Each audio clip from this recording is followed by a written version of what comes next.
Enjoy the ride with Crystal Petry. Consulting, so inspiring. Pushing you to your dreams. Hello, I'm Crystal Petry, and welcome to another episode of 60 Minutes With. On this week's podcast, we are going to learn about dietitian dialysis. Now, if you are like me, I never even heard of this. I've never heard of this term. I've heard of each individual word, but not put together. So here to educate, especially me and you, we have Misti Melancon. So welcome to the podcast, Thank Misti. you. And I kind of fumbled your last name. It's Misti Melancon. Yes. So Not whatever people say. Okay, it's close enough. I'm like, we're in Texas. I know how to pronounce Yes, that last okay. name, right? Good.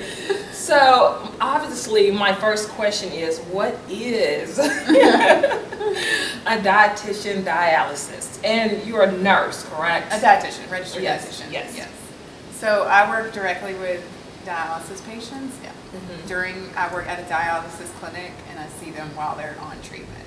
So I educate them on the diet that's specific to dialysis, and I see them throughout the whole time they're on dialysis. How long have you been a registered dietitian dialysis?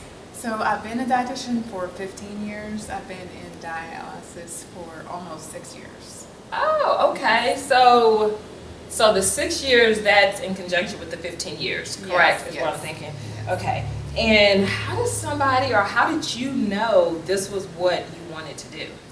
I had come from like pediatrics, and I'd worked in hospital settings. And had exposure to dialysis. Mhm. But honestly, I'd had a friend that had been working in dialysis for many years, and she was like, "You need to come out. You need to come work with me. You need to come over and do this." And I ended up interviewing, and I had exposure to it during school, but not really like, the full experience with it. So once I started, I was like, wow, this was completely different from like anything I'd ever done like in healthcare. It was just starting over as a new dietitian, and I was like, wow, I had so much to learn. It was super challenging for the first year, but then I really fell in love with it because it was different from anything I'd done before. So I kind of stumbled into it, but then I was like, wow, this is where I need to be. Yes. So what about it? I know you said it was challenging for you, something you had never done. Outside of those two things, what else caused you to fall in love with it? One thing that's different about dialysis compared to other parts of healthcare that I worked in was that I'm with these patients for a long period of time. Mm-hmm. When I worked in the hospital, there'd be like a patient there for like 4 or 5 days. I'd see them 1 or 2 times, and I'd never see them again. And I help them, help them during that time. But these patients I'm with every single week for years. Wow. So I know their families, I know them, they're asking about my kids. So you really go on their journey. I'm from the beginning, from when they start dialysis to when they get a kidney transplant or when they transition to home dialysis. You're like really with them the entire time. So it's different. It's definitely different from a lot of other jobs I've done. It can be like good and bad in those ways, but when you lose somebody, it's definitely different to lose somebody when you've been with them for years. So. Yes. How does someone know if they need to see you, if they need a dietitian dialysis person? Is it part of their prescription, if you will?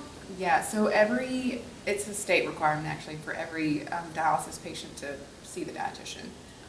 So most patients will actually crash into dialysis is the term we use, meaning they didn't know they were going to be on dialysis, it's urgent, it's unplanned, they end up in the hospital, now they're on dialysis. So they'll be in the hospital, they'll start treatment, and then they transition to where I'm at, which is a clinic where they'll do dialysis. So a lot of times they don't know, everything's new to them in dialysis, so they're figuring it out. So, as soon as they start at the clinic, that's when I would see them. There's a dietitian that would see them in the hospital, but once they get to the clinic, they would see me. There is patients that have been following a kidney doctor for years, and they know that they might be on dialysis, and that doctor is monitoring that situation. They'll see a dietitian to help slow the progression of that kidney disease sometimes. But once kidney function gets to a certain, down to a certain percentage, they will transition to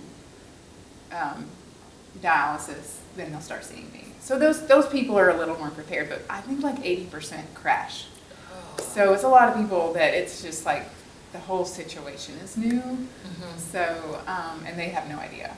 And I think that's because most patients have their kidneys fail because of hypertension and diabetes, and those are very silent diseases that can be really overlooked for many years. So it's like they really did feel fine until they didn't, and then it's like, wow, now we're on dialysis. So it's a shock. Yeah. I would assume that you really have to be a people person in the aspect that, because as you said, people are, like 80% of people are coming in there shocked, like, what am I doing in here? Yeah. So you really have to navigate those emotions and those thoughts, as well as like doing what you were supposed to do. Definitely. And it's like, I'm not going to walk in day one and be like, let's talk about your diet, That's not what's on their mind. So yeah, you got to have some compassion to let them settle into what they're doing and focus on what they're adjusting to and meet them where they're at. So you have to take each patient individually. If someone wants to become a registered dietitian, a dietitian that works with dialysis patients, what is that educational pathway, or is there one? Yes, so to be a registered dietitian, you go through an accredited bachelor's or master's program, and then you do an accredited internship, and then after you complete the internship, you take an exam. That's to be a registered dietitian. So to work specifically in dialysis, again, this is, I think, a state requirement, but you have to have additional clinical experience after that. So newbies coming out of their internship and passing their exam, they would have to go on to do a little bit more clinical experience to be allowed to work with dialysis patients. Okay. So I think it's about a year, but it's been a long time since I've looked at the requirements. But at least an additional year of clinical experience beyond that bachelor's, master's exam.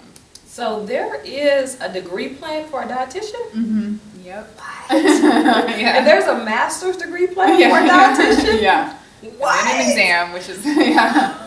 And I'm sure maybe it's just me, but like when I think of like the medical field, they never talk about or like highlight dietitians. They talk about nurses, which is why I was like, you're a nurse, right? At the beginning of this podcast.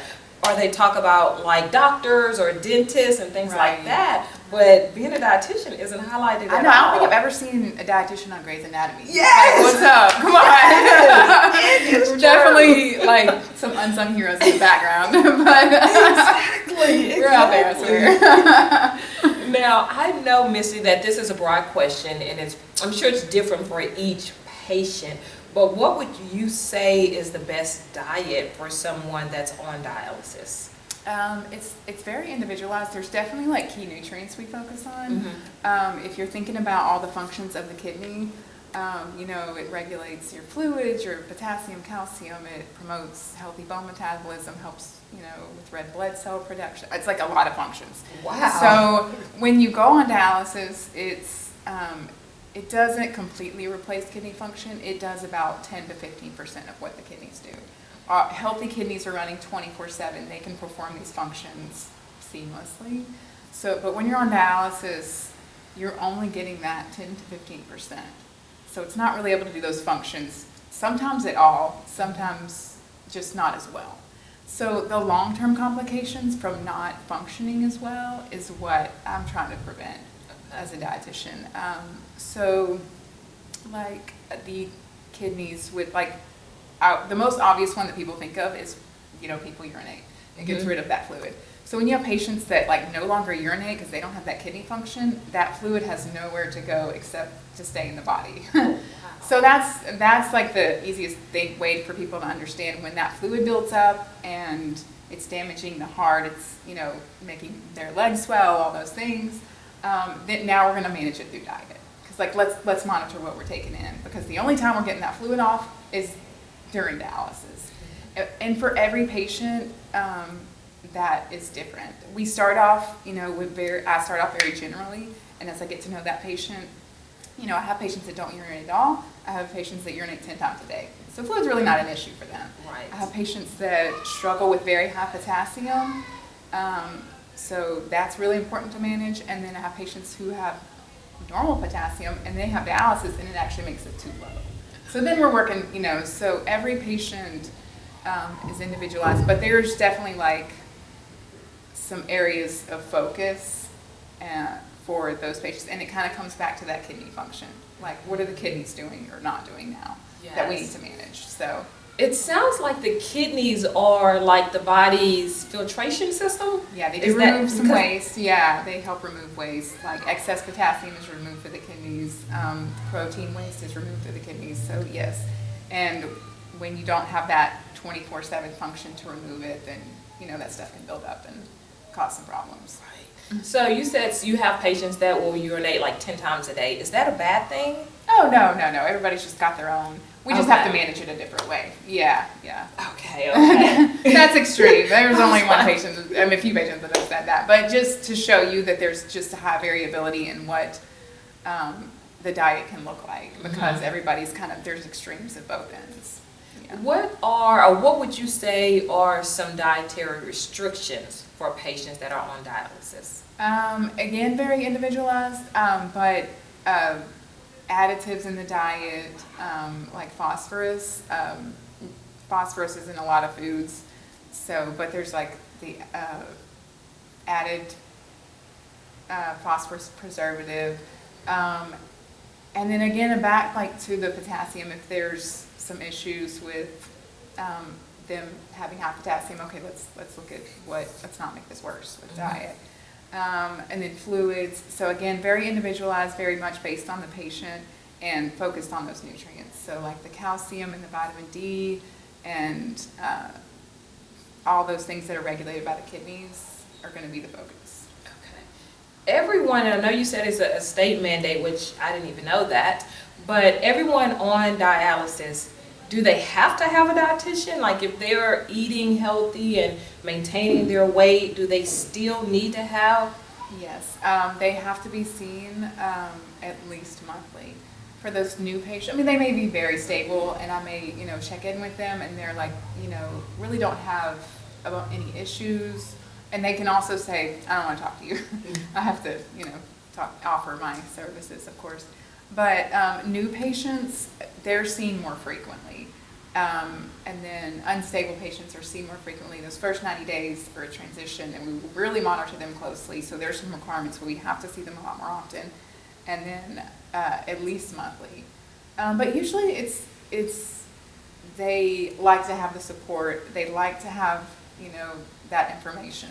So they're sitting there 12 hours a week. So that's a lot. Yeah, it's a lot. That's a lot. So can patients deny your services and say, Yeah. If I went, I have to still offer it to them every month. But I do have patients that are like, I don't feel good today and I don't want to have a conversation, and I completely respect that, because everybody has those days, So I'll just follow up with them and be like, when you're ready. But I do have to check in with them to at least offer it. But I'm very respectful of their feelings and what they need and what they want from me. What can families, and I know that a lot of the questions I'm asking are very individualized depending on the patient, but just generally, families of patients who are on dialysis, what kind of meals could they prepare for the family, for the patient at home? Because when I think of dialysis, I mainly just hear people saying, oh, you can't have salt.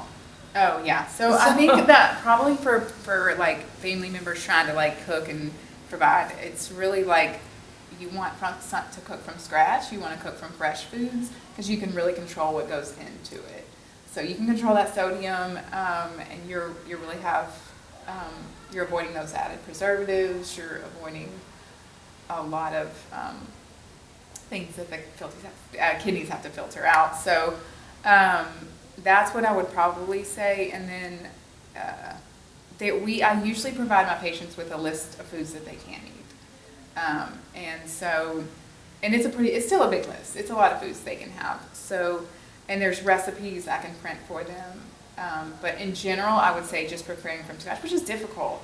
It's a lot of work. It and is. For patients that are on dialysis, they're tired. They don't want to go home and cook a big meal. So if they did have family members cooking the meals from scratch, that would be probably the most helpful thing for them. Is salt really that, like I said, because whenever I hear people like with kidney issues or on dialysis, it's always, I can't have salt. So like you can eat everything else but not salt. So is salt really, or sodium really that big of a deal? I mean, you need some sodium, but there's a relationship between the fluid and the sodium and the blood pressure, and so we're looking at all those things. Okay. I hear people say this all the time. They say, I don't ever put salt on my food. And I believe them, because I could go a whole day and never add salt to my food. But it's really the sodium that's already in food, people, and it adds up so very quickly. Yes, that sodium, it's going to affect their blood pressure, and it's going to affect their thirst, which is going to affect their intake. So it's kind of a tumbleweed of things, and it's not that they can't have it, but if they're eating really high sodium foods, it's going to make their life a little more difficult, and can cause cramps on dialysis if they're having so there can be a lot of fallout from that. What are some meals that can help a patient on dialysis? Or maybe some foods that can help. Yeah, there's a lot of focus on just getting enough calories and protein. You have those patients that are kind of too tired to eat, and a lot of patients will only eat 2 meals a day on their dialysis days, because it's they got their breakfast and then they eat afterwards, but they kind of have that time in between. They just don't feel like it. So number one is let's make sure you're getting enough to eat, and then you do need more protein once you get on dialysis. So protein does many things to help maintain the body. So yeah, enough calories and protein is usually my focus for those patients coming on. Now you said cooking from scratch, so I'm thinking fresh broccoli, fresh cauliflower, things like that. Right. Rice, maybe. Yeah, rice is good. Yeah. Like I said, there's patients that, since it's so individualized, I don't want to say you can never have this or never have that, because so for some patients it's really fine, and then but there's a lot of fresh food options that work on a dialysis diet. Yeah. What are some foods that they cannot eat? I would think, and as we're talking, again, I've never heard of what you do, so I'm super excited about this, but I'm can they have fried foods, or they cannot have fried foods? I mean, there's, that's allowed. Okay. But it just kind of looking at your total intake over the week or the day, are you having fried foods every day? We just got over Easter, and I heard a lot of people, everybody was telling me what they were eating. So I think if they're including the healthy foods in their diet, and then, these other foods in moderation, it can work for sure. So now you were just talking about Easter, and there was something as I was preparing for this interview, how do they navigate holidays like Easter, Christmas, Thanksgiving? Yeah. These are huge food-based holidays. For sure. So yeah, that's hard. There's more eating, there's more drinking, there's more seasonings, there's more salt, there's more rich food. So it's a challenge. I've done this in the past where I'll give them all the foods that are kidney friendly that are also eaten during the holidays. And also have some grace. I mean, it is the holidays. You're with family. We're in Southeast Texas. Yes. So, and one meal is not gonna break somebody. But yeah, I do work with them to just let's get through this. This is what's gonna work. I know you're gonna maybe drink a little more and eat a little more. And there is some things pills they can take to kind of help get rid of that phosphorus if they do eat a bigger meal. So some things can be helped with, you want to do it with diet first, but there's medications that can also help those situations. Now, Misty, you are a registered dietitian, which you've been for 15 years, and you've now been working with dialysis patients for the last 6 years. What would you say is your personal intention in this space? For these patients, at the job, it's to give them a better quality of life. To help them prevent or manage those complications that can still come from dialysis, so they can still have a life outside of it. So that's my goal for them. I want them to have a healthy relationship with food. I don't want them to feel like everything's been taken away. So I do try to focus on the positive, what they can have. So. And a lot of the stuff that you're talking about, I feel like even people that are not on dialysis should be doing this. Yeah, it You does. know? Yeah, if you have like a family member on dialysis and everybody's kind of like all in, you can. It's definitely doable for the whole family. I've cooked actually a lot of recipes from dialysis cookbooks, and it works for. They're nothing crazy. They're nothing restrictive. It's a lot of normal foods, so it can definitely work for everybody. And yeah, probably be better for everybody. Okay, so this next question, I don't want to devalue anything that you do, but what would you say is like a normal day in your life working as a registered dietitian that works with dialysis patients? Yeah, so the clinics I work at have 3 shifts, starting at about 5 or 6 in the morning. Mm-hmm. So I'll actually go visit the patients while they're on treatment. They can't escape me. They're Yeah. attached to the machine. So I'll usually go see a shift of patients and I'll talk to them. It's usually like for me, I'm seeing them throughout the month and it's easier to have small conversations each week. So I'll just check in with them and sometimes we'll go over labs, sometimes we'll talk about their fluids, sometimes I'll just check in from something that happened, if they're just getting back from the hospital, okay, like, how are you doing, So that's usually I'll see each shift of patients and we'll just talk and we'll see what's going on. I have meetings. I meet with the interdisciplinary team. We do those meetings and such like that. But my typical day is usually time with patients on the treatment floor while they're getting dialysis. So you go, I know you said you have to see the patient and visit with the patient once a month. Yeah, the minimum, yeah. The minimum. Yeah. So during the times that you're kind of making your rounds during the day, doing your shift, does that count towards your once a month? Or are you just, I'm just doing this because I'm an awesome person? Well, I think it helps to follow up with them more frequently. So it all goes toward that when I'm summarizing this patient for the month, I will include all that information that I've talked to them about. Mm-hmm. So, but to me, it's less overwhelming for me to come talk to them and just have a small conversation. And that's not how all patients, receive it or whatever, but that's just kind of how I do it. And do you have to speak with, and forgive me because I don't know the official name of a kidney doctor, I'm just going to call him a kidney doctor. Yeah. So do you speak with your patient's kidney doctor as well and like give them updates? And do you have to report to them, this is what I told them to eat, this is what I told them not to eat? Yeah, so we'll usually do rounds with the physician. Yeah, we Okay. work with them and they'll look at their treatment plan and their labs and what's going on. And I've usually already talked to them at that point and kind of come up with a plan. So I'll communicate that plan with the doctor and they'll kind of, weigh on their thoughts. Yes. A lot of good interaction with, it's a nephrologist, that's a kidney doctor. Yeah. So yeah, I work closely with them and it helps, because they're very involved and they want to know. But they like to have a plan in place when they walk in, like, hey, okay, this is what's going on. What are we doing about it? So. You have, and we have talked extensively about what you love about your job, which is amazing because a lot of people don't even like their jobs. They're like, God, I gotta go to work today. Yeah.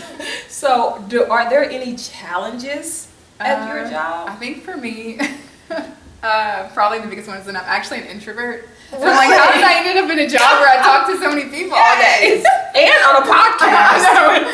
So yeah, that's every Friday evening. I'm like, how did I end up here? No, but I think from a healthcare dialysis, the hardest part is convincing people to change when they feel good, because in lots of aspects of life, by the time you're hurting, the damage is done. And that's true for dialysis too. Mm-hmm. Like by the time the problem's there, it's too late. So I need you to please change now. Please change today. Yes. So, and that's hard. It is hard Oh to. my goodness. Because I'm assuming, do you only work with adults? Yes, there is kids on dialysis, but I don't see any kids. Okay. Yeah, I just see adults. So you're working with grown men and women Yeah. who are probably stuck in their way. Yeah, there's a lot of YOLO on the treatment floor. Yeah. And I'm like, oh God, please. Oh my God, you're so funny. This is so good. Okay. Is everyone on dialysis there because of kidney function? Yes. But the reason their kidney fails, it varies. Like I said, most people it's hypertension and diabetes, but there's also some people are born with things that can affect their kidneys. There's lupus, there's infections. I've had patients that their kidney function failed after COVID, and so their background is all different though. But yeah. How long does a dialysis patient work with you? I know that, okay, this is two questions. I just thought of another one. So a patient comes to dialysis, 80% crash there, don't even realize, it's Monday, tomorrow I'm going to be on dialysis type situation. Yeah. So how long, once they become dialysis patients, before they see you? And then once they see you, how long do you work with them? Yeah, so I see them within the first 2 weeks. Okay. And then that's kind of like, okay, this is who I am. I will be seeing you. Sometimes we don't even talk about diet unless they ask. I see within a week, within a month. And then, like in those first 90 days, there's a lot more check-ins. But every month after that, until they're off dialysis for whatever reason, I will be seeing them. So if they get transplant, they get off dialysis. If they transition to home dialysis, they will probably transition to a different dietitian at that point. There's the dietitian seeing them at the hospital, so once they hit the treatment floor at my clinic, I'll be seeing them pretty quickly, probably within a few treatments. How long has your longest patient been on dialysis? Oh gosh, I have had a few that have been on for 20 years, over 20 years. 20 yeah. years? And then I've had patients that got a kidney transplant, were off dialysis, they were on dialysis, got a kidney transplant, were off for 15 years, and then got on dialysis again. There's a lot of different stories, a lot of different backgrounds, yeah. 20 Yeah. years. That is a very, and dialysis, doesn't it take like, how many hours? Because the machine is cleaning your blood, isn't it? Like cleaning your entire blood system. How long does that take? Usually, for most patients, it's 4 hours, 3 days a week. So, yep, that's a long time to be on. You don't. And again, I don't want to negate or disrespect anyone on dialysis, but I feel like you can't have a life. Like that becomes your new normal. Right. There's different types of dialysis. There's peritoneal dialysis. I don't work with peritoneal dialysis patients currently. I have, but that's a dialysis you can actually do at home while you sleep. Okay. And it is great. I'll say this all the time. Yes. If I was on dialysis, that is what I would do. Yes. So that is an option. I have patients that work though that are on in center that I see. It's a lot. It does take up a lot of time, and that's really hard. I think that probably would be the toughest part for me if I was on dialysis, to be having to stop my life for 12 hours a week to just sit there. So, yeah. Are your services as a registered dietitian, are your services covered under insurance? Yes. Those patients don't pay anything for it. Yes, and actually, so the entire time they are with me, they don't have to pay anything to see the dietitian. And even insurances will pay for patients that are pre-dialysis. They'll pay for them to be educated by a dietitian to slow or delay that transition to dialysis. So if you're proactive and you're seeing that nephrologist, you're probably going to see that dietitian, and that would be covered for insurance. You know what? I feel like the insurance companies finally got something right with that. That is like a little sliver of nutrition that they cover, but they don't really cover that much. I'm glad for that. Yes. But there is a long way to go for insurance to cover medical nutrition therapy. Yeah. Wow. Okay. Do you, when you're talking to your patients once a month or once a week as you're making your rounds, do they lie to you about like what they've eaten or what they've drunk? Yeah. So I feel like I create a safe space for them. I'm not going to come in and do that, but they're pretty honest with me. Sometimes painfully honest, like okay, but and I see the Cokes and the fast food bags and all those things, and I do want them to be honest with me. That way I can meet them where they're at if they're not telling the truth, like so. We also do lab work on them, so that really tells me where they need focus anyway too. So it's not the whole picture, but it's part of the picture. But I want them to trust that I'm not going to freak out if they tell me what they ate over the weekend. But I think most of the time, once they get to know me, they're pretty comfortable. They tell me some crazy things, so I feel like they trust me. So sometimes I got to step back and be like, whoa, okay. Do you consider yourself the food police? I don't think so. I do try to like get them to, I need them to trust me and know that I'm not trying to take their food away. And I don't think so. I think sometimes I walk up and I have their lab work in my hands and they're like, oh no. So, but I wouldn't, attack them or, like, let's look at this and let's create a plan. Absolutely. Let's fix it, So. How do you get, and again, you're dealing with adults here, how do you get them to follow like the food plan? I'm sure it's a better name than that, Yeah. but the food plan that you give them. Sometimes it's not always a food plan. Sometimes we're just taking like little baby steps. Okay. Like for those new patients, they're like, so sometimes we don't even talk about diet. Let's just make it through the first week of dialysis. And then later when you're ready to talk about diet, we'll look at that. And it's just like, what are their goals? Sometimes their goals are to just like get enough food to have energy during the day. Okay, so that looks a little bit different for these very frail, very thin patients. Like just trying to get enough in. Then I have patients that are like, I want a kidney transplant, but I need to lose 50 pounds. So like, let's look at that. So I really, and sometimes, it's got to focus on their own goals. Of course, I have my goals for them, but they don't care about my goals. Yeah. They care about their goals. So I'm going to help them get their goals, and then maybe they'll trust me to help fix these other things. Do you change the food plan every week or every month, or does it remain the same? It depends on the patient. So if there's something pretty drastic going on, I would say, okay, let's look at what's going on. Maybe we can adjust. Sometimes I have like where they go on vacation and they're like, or they just get really out of their norm, and it's just temporary, and they get back to what they normally eat. But it's usually not every week. It's just tweaks here and there. I'm not doing a total overhaul on what they normally eat, and I don't think anybody would really follow that anyway. If they just did a total overhaul on their diet every week. I wouldn't do that. I wouldn't do that either. I was just asking. Yeah. So, Misty, I know that you are a registered dietitian that works with dialysis patients, but do you also feel like a counselor, a social worker? Because I feel like in this industry, you would have to wear so many hats. Yeah, I do. They actually do have a social worker I work with. That's part of our team too. But yeah, for sure. Like many times we're just, I'm there to listen. And they don't feel good. Okay, just tell me about that today. And that's all we're going to do today. And that's completely okay.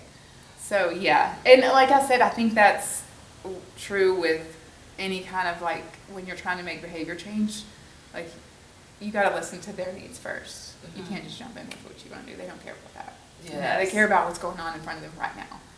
And so whatever problem is that, and when they're ready for me to be there to make a change, then I'm there. Sometimes that's a month, sometimes that's 6 months, sometimes it's never. Wow. But yeah, it just depends on what's going on in their life.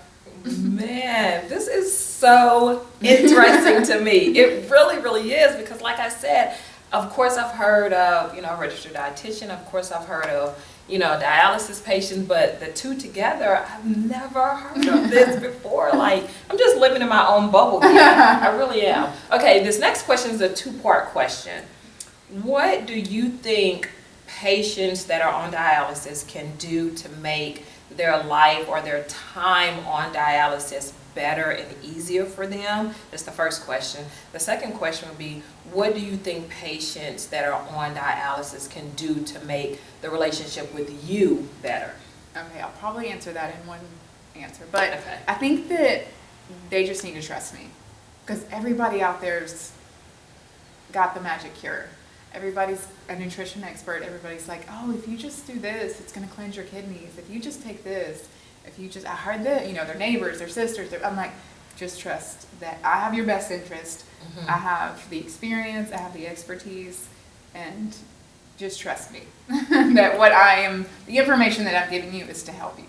Right. And not to dismiss everybody in your life, but yeah. This is a two-part question too. what is the ratio of dietitians to dialysis patients? And is there a maximum number of patients that you can have at one time? Yeah, so in the state of Texas, it's 125 patients for a full-time dietitian. 125 patients? Mm-hmm. That sounds way unrealistic. It's a lot. Somebody call Texas because that's a lot of patients. Yes.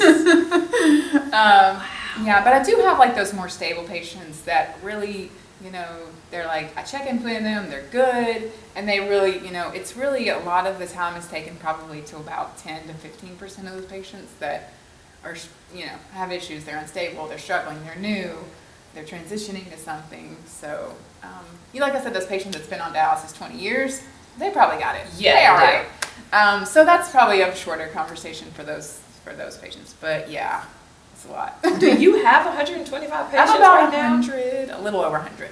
Yeah. What? Yes. Oh my goodness. Yes. Okay, so this next question, if you need to take a second to like think about it, or if you don't know, you know, that's fine.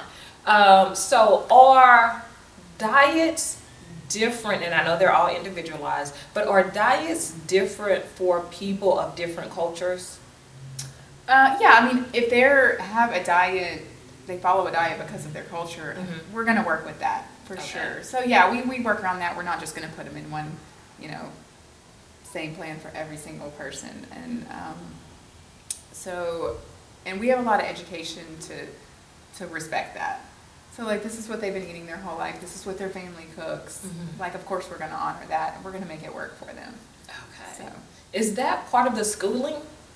Yeah, we learned that in school, but also that's just, I think through the years, that's been, you know, it comes up. And of course, I mean, I work in the Baytown area, so, you know, it's just, there's a lot of diversity, and you want to respect that. You want them, again, to trust you. And if I came in and said, I want you to eat the diet I eat every day, like, that's not going to fly. They're not going to trust me, and they're not going to do that. Yes. So of course, I'm like, let's take what you're eating, and let's just tweak it to like make it work for dialysis, because that's really the long-term solution for it. Man, I wish the world was like that. You know, adjusting to each person's culture and what they're used to. The world would be a better place. Okay, so speaking of the world being a better place, what do you think are some skills, some characteristics that people need to have to be a registered dietitian, number one, to be a registered dietitian that works with dialysis patients? Well, like I said, probably be extroverted. That would help. Because you're going to be having a lot of conversations. No, but I think that one of the things, another challenge I have is there's so many learning styles. You know, I have patients that are hard of hearing. I have patients that can't read. I have patients that speak only Spanish. I have patients that want their information this way. And sometimes it's just not obvious either. Those are the obvious things. Some people just have all these learning styles. So that, knowing how to be creative enough to offer them information in different ways is really important.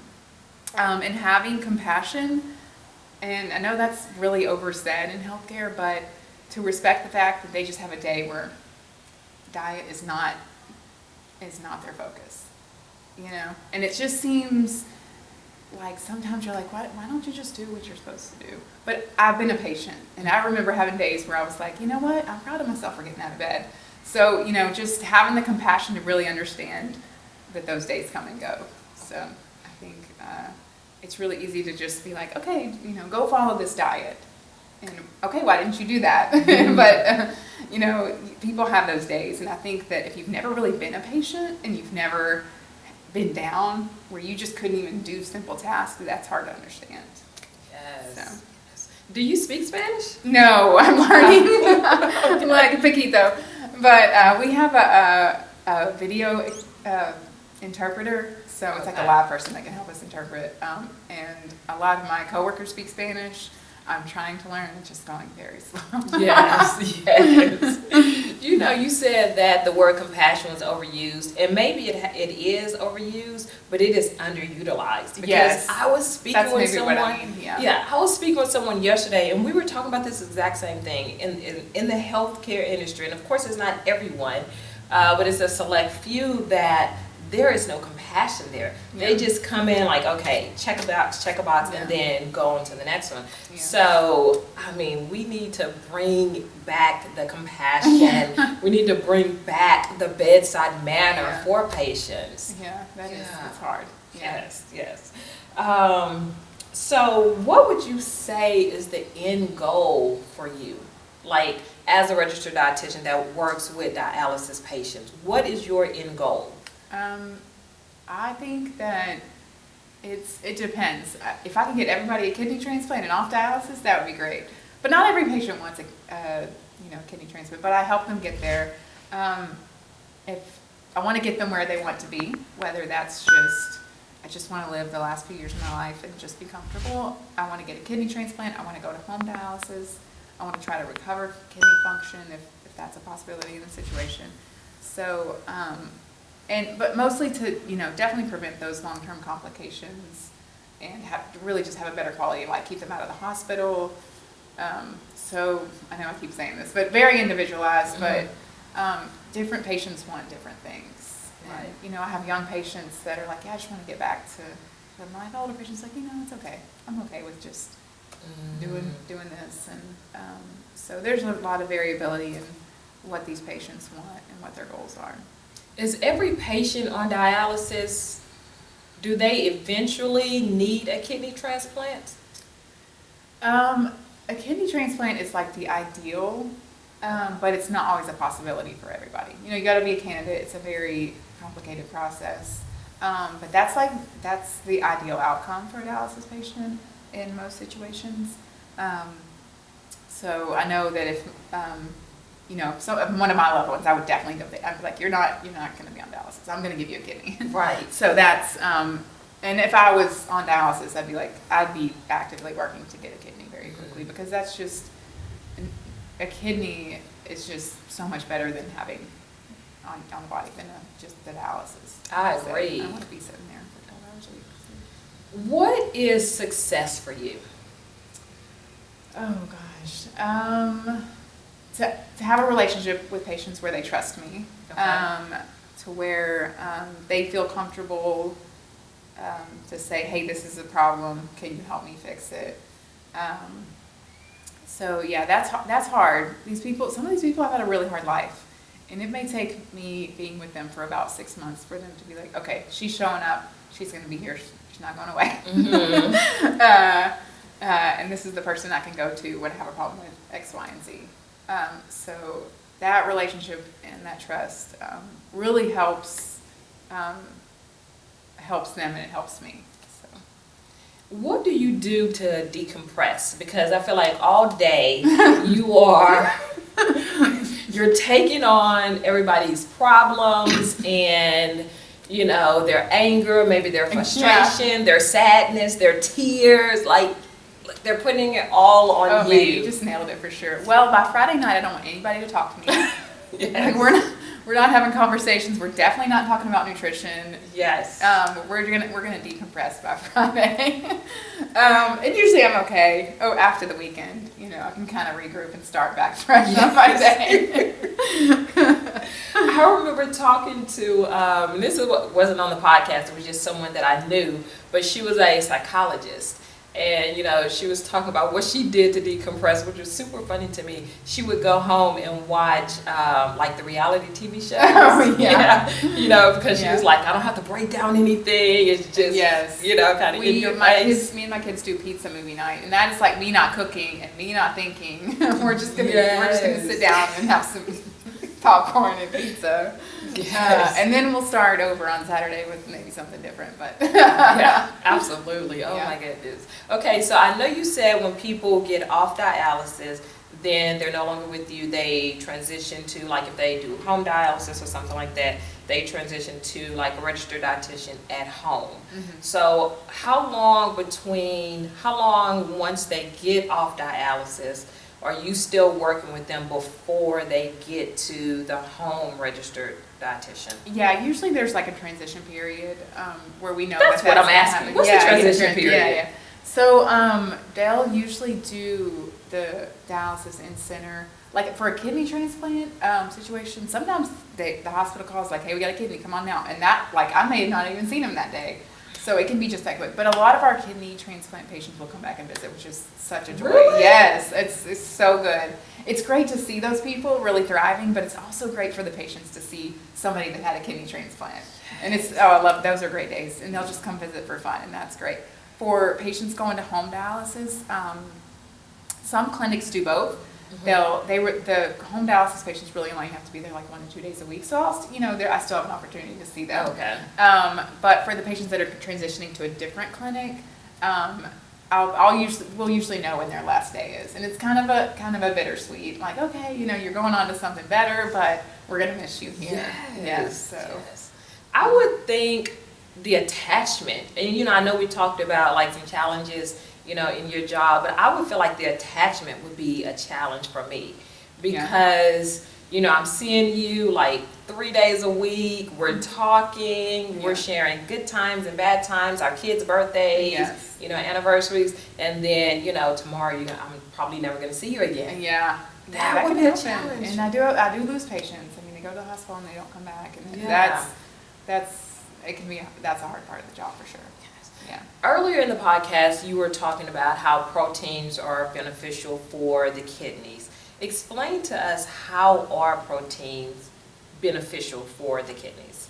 Well, for patients, say, if you're going through kidney disease, you're not on dialysis yet, protein, the thought is that your kidneys are failing. The kidneys remove protein waste.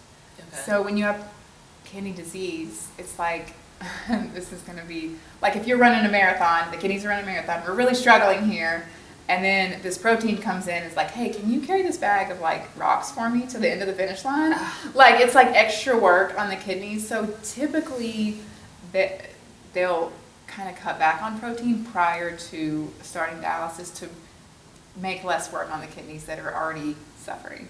So, and then once they get on dialysis, it's actually, they need more protein to maintain, all those things. So, and it's just the way that dialysis is, you just need more protein. So, yeah, it's kind of confusing for most of those patients crash, so they don't really have that pre-education of limiting protein. But for the patients that have been told for 3 years to, limit their proteins, now I'm like, hey, okay, we're going to do something a little different now. Yes. Now I need to eat a lot of protein every day. Yes. So does the protein strengthen, like once you're on dialysis, does it strengthen the kidneys? It doesn't strengthen the kidney, just for a whole body. You need that protein just to like prevent infections, to do normal like everyday functions of the body. So, and since the dialysis is actually removing that waste at that point, it's okay. It's not like, it's not that backpack of rocks anymore. Okay. It's just being removed back through the machine. That was a great analogy. It was like, I completely got that visual. I really did.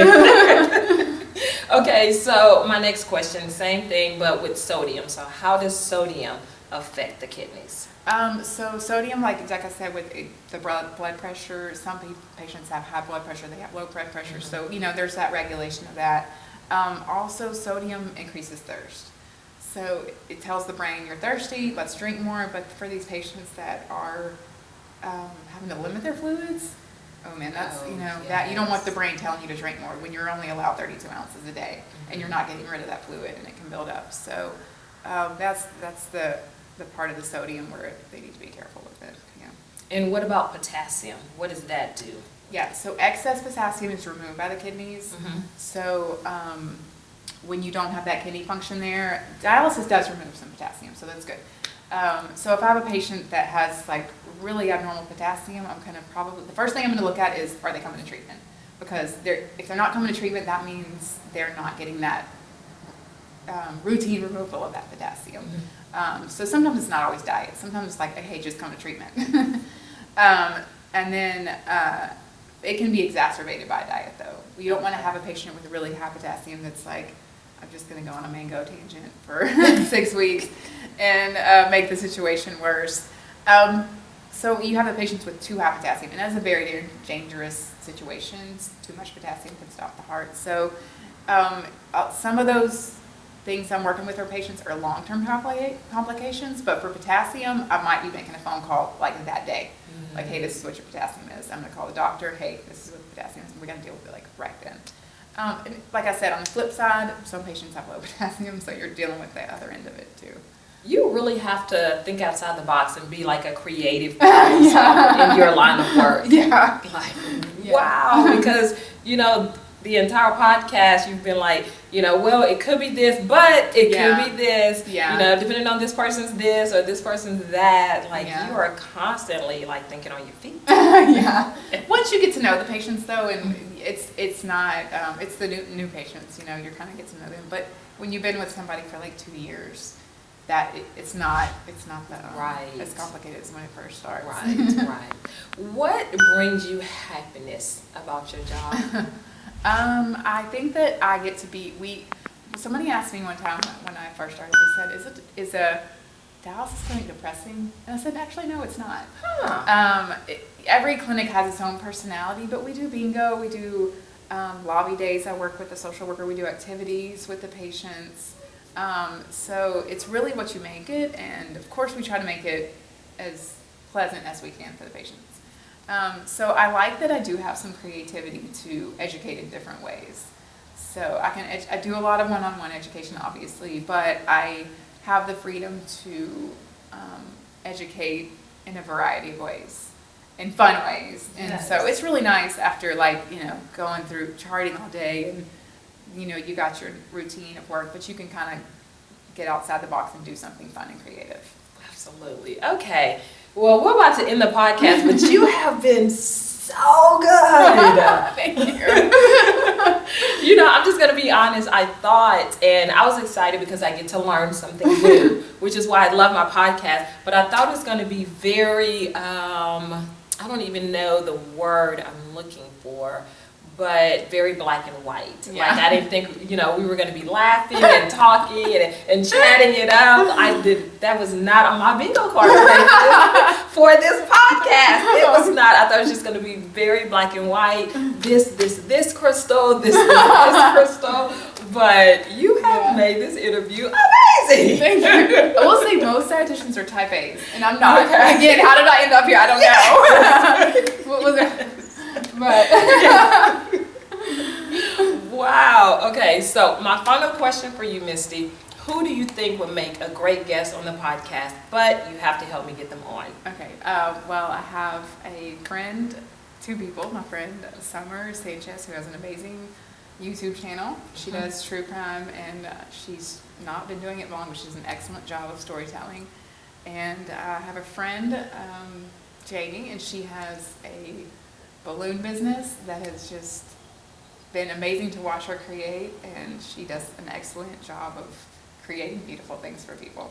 Wow, excellent. And you know, 2 completely different spectrums. Yes. Completely different spectrums. But thank you so much for being on the podcast. Thank you.